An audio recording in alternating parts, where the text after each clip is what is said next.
So you've been in the capital a few days and you've sampled the best food that London has to offer.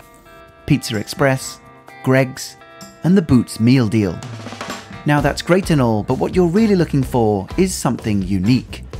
So we'll be showing you our 10 favourite unique restaurants in London.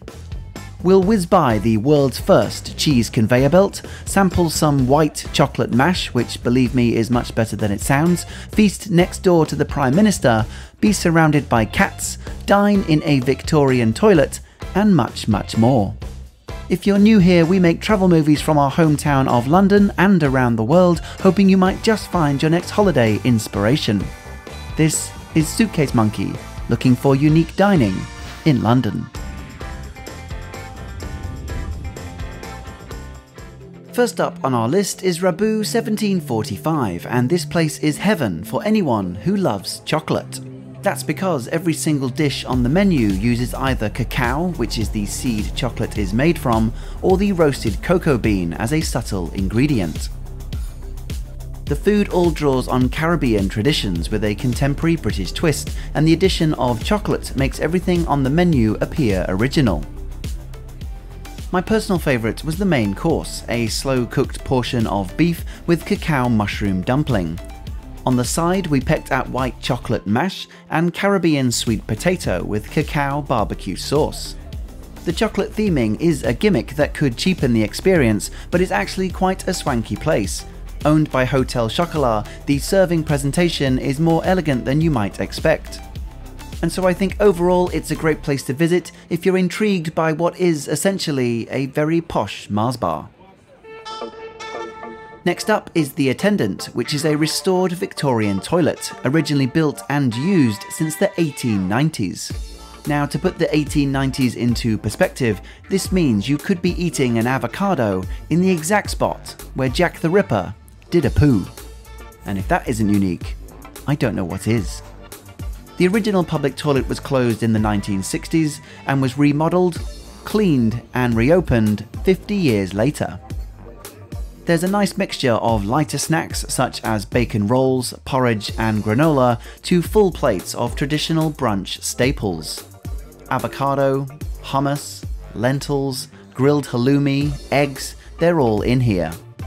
Served with a tasty coffee, it was a satisfying menu, and yes, apparently those tiles are original. This next suggestion is something that won't be unique to lots of people, but for Londoners is something of a rarity. A place we have visited more than anywhere on this list is the Quince Tree Cafe, and what makes it stand out is its surrounding and tranquility. Turning off the main road, you walk down this narrow alley and feel as if you're entering into a hidden oasis. Greeting you at the end is London's oldest garden centre, which has been inspiring people since 1851. It's the most peaceful dining entrance I'm aware of. The Quince Tree Cafe itself is just as lovely. The main seating area is inside this large greenhouse, but there's also a roofed area outside, more open to the elements. With all of this, it's easy to feel like you're in some English countryside town, and the whole setting already makes it worth the trip. But thankfully, the food also holds its own. Again, it hosts a mixture of small or large dishes, so should work for most appetites and budgets. These chorizo croquettes served with a tasty mayo were awesome, as were these avocado deep fried chips with a chili jam. If you've seen my Hidden Gems in London video, I suggested a walk along the canals of Little Venice. The Quince Tree Cafe is just a few minutes away, so makes for a convenient starting location. Now, here's a little Suitcase Monkey fact for you. I love cheese. Out of 365 days, I reckon I will enjoy a cheese sandwich on about 300 of them. And on the days I'm not enjoying one, it's because I'm somewhere abroad and feel I need to be less English and, you know, eat like the locals. So our next stop literally blew my mind when I discovered it. Enter the world's first cheese conveyor belt restaurant, named Pick and Cheese. Presented in a really cool cloche, each of the 25 different cheeses are all paired with complementary condiments. We had cloth-bound cheddar with tomato relish, Spen Wood, which is a hard used cheese served with truffled potatoes, and my personal favourite, which was this Kingham cheese paired with a walnut fudge. We also added in some smoked chorizo, adding some spice, and everything was coupled with a variety of crackers. This also goes down in history as the earliest time I've had a wine in my hand on a Sunday morning. Pick and Cheese is only a few months old, being situated inside London's newest market, named the Seven Dials. I'll actually be doing a future video on all my favourite London markets, so please subscribe for that if you haven't already. Now, if you are a lover of cats, then Lady Dina's Cat Emporium is for you. This place is super popular, so you will almost certainly need to book in advance. These rescue cats are obviously the main attraction, so of course there's some games, some sleeping, some drinking, some stroking, some attention, and some being ignored. The tea room is split over 2 floors and has a nice, subtle but distinct Wonderland theming. The layout is also really well designed, providing lots of space for the cats to explore. The food is traditional English with soup, high tea, scones, sandwiches and cakes. I think if you're treating a cat lover to a unique dining experience, this would be the perfect surprise. For these last suggestions, I want to rattle them off fairly quickly for 3 main reasons. 1, I think they are a bit more niche, so I wouldn't universally recommend them to everyone. 2, some of these I don't have as much footage for. And 3, it'll really help me justify these meals as a genuine expense for the taxman.